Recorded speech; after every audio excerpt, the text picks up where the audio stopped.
revisãozinha aqui bem rapidinho. A primeira aula que a gente viu foi diferenciar tempo e clima. Tempo, então, não é só exatamente a quantidade de tempo, né? Horas, minutos, segundos, mas é aquelas condições climáticas em um determinado período de tempo, né? Que geralmente é bem pequeno, metade de um dia, um turno. O que aconteceu durante um dia? Se fez frio, se está chuvoso, né? Que nem hoje, no dia 7 de abril, se não me engano é hoje. Hoje já começou um friozinho diferente. Agora, o clima é um grande período de tempo. Este lugar aqui tem um clima temperado, um clima tropical. O Rio Grande do Sul é um clima temperado. Às vezes é muito quente, às vezes é muito frio. Mas essa é muito fácil, faz outra mais difícil. Para a gente ver como está o tempo e como é um clima de determinado local, a gente tem os elementos climáticos. Agora a gente está vendo um por um, bem aprofundado. Então, o primeiro é temperatura, que tem lá no caderno de vocês já viram, já fizeram o texto, já expliquei, tá? O segundo é a umidade. Revisão aqui, ó. Temperatura, rapidinho. Temperatura, bom, esse aqui é o mais básico, é o mais fácil, todo mundo sabe. É a quantidade de graus Celsius que a gente consegue medir no ar. Então a gente sabe lá que uma temperatura que está a partir dos 30 graus começa a ficar quente, né? A temperatura depende totalmente, né, do Sol. Aliás, né, todos os elementos climáticos são regidos pelo Sol. Umidade. Todo o ar ele é feito de diversas moléculas diferentes. Tá? Entre essas moléculas lá a gente tem gás carbônico, hélio, nitrogênio, oxigênio. E entre algumas delas lá a gente tem o H2O. Água em estado de vapor. A gente ouve muito em previsão meteorológica o termo umidade relativa do ar. Ou seja, o que é relativa? É relativa a alguma coisa, é relativa ao total. O total é 100%. Não me diga.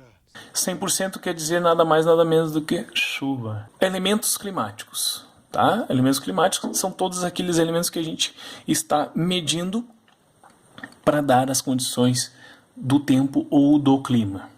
Ok? Vimos temperatura,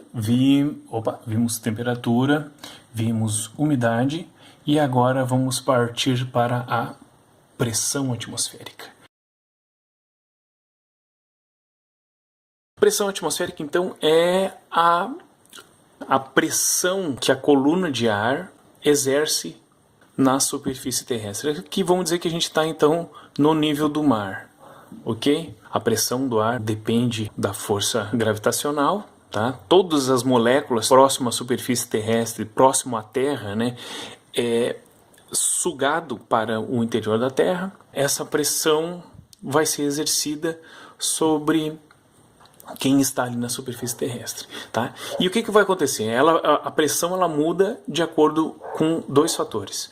O primeiro é a altitude, tá? Se você está próximo do nível do mar, tá ali o nosso marzinho ali, ó, a pressão vai ser maior. A princípio vai ser maior. Vai ter uma coluna maior de pressão sobre a tua cabeça.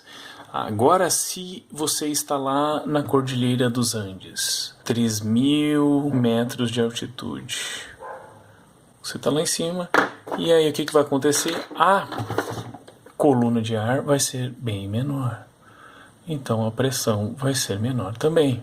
Outra forma que a pressão pode mudar é a temperatura. Num lugar onde a temperatura é mais fria, teremos maior pressão. Toda vez que se abre lá uma porta da geladeira, vocês vão ver, principalmente a porta do freezer, né, vão ver aquele ar gelado descendo. Então aqui nós temos um lugar mais gelado e aqui, vamos fazer o rapaz aqui, o jogador de Free Fire, a coluna de ar está aqui também, né, é a mesma altitude, porém a temperatura é diferente e aí a pressão não vai ser tanta, tá? Também vai ter uma pressão aqui, mas ela vai ser menor, tá? O que está acontecendo aqui? Aqui está mais quente. E aí, essa diferença de temperatura entre dois lugares vai ocasionar a diferença de pressão. Maior pressão e menor pressão, tá? E isso aqui vai fazer o quê?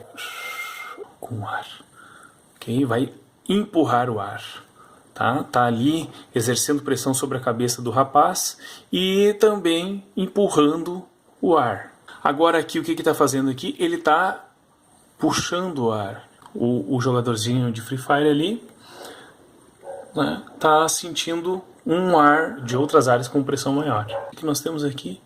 Os ventos. Qualquer dúvida é só me contatar. Bom, agora a gente parte para o nosso último elemento, que são as massas de ar. São determinadas porções de ar que têm condições de temperatura, umidade e pressão bem definidas. Tá? Vamos dizer aqui, ó. Estamos aqui com um rapaz passando muito calor. Lembra aí como é que é a pressão no dia de calor? O que está acontecendo? Né? É baixa pressão. Né? A coluna de ar aí está se elevando. E, contudo, entretanto, todavia, logo em seguida aqui, temos muito frio aqui, ó, a pressão muito grande.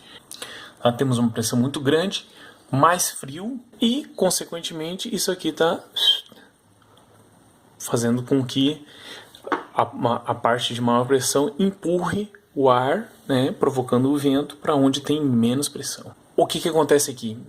Né? Então temos duas massas de ar, uma massa de ar quente e uma massa de ar F de fria. E por enquanto elas estão separadas, tá? Distante de... Mas isso aqui começa a entrar em movimentação, né? E é muito comum aqui no Rio Grande do Sul uma massa de ar fria entrar em contato com uma massa de ar quente, né? E aí a gente chama então de uma frente fria. A frente fria sempre vem arregaçando, tá? Ela vem lá da Argentina e vai vir, e aí acaba provocando ventanias, tempestades, chuvaradas, tá? Porque o que acontece? Essa massa de ar gelada e essa massa de ar quente. É esse ar quente todo aqui, tu começa a empurrar ele, ok? Ele vai se resfriar, ele começa a subir e se resfria. Ao se resfriar, vai formar nuvens e, por consequência, vai chover. E se vier muito rápido, essas nuvens são jogadas muito rápido lá para cima, aí dá tempestade de granizo. Uma pequena gravação assim, de uma frente fria chegando aqui em Porto Alegre, na região metropolitana aqui de Porto Alegre. Ok? Então é isso aí. Junto também mando o texto, que seria o que a gente passaria ali na aula. Tá? Vocês guardam, põem no caderno de algum jeito, podem copiar ou imprimir, tá? Vai dar preferência de vocês. Tá bom? Valeu, desculpa o improviso, foi o que deu para fazer aqui na correria. Um abraço, até mais.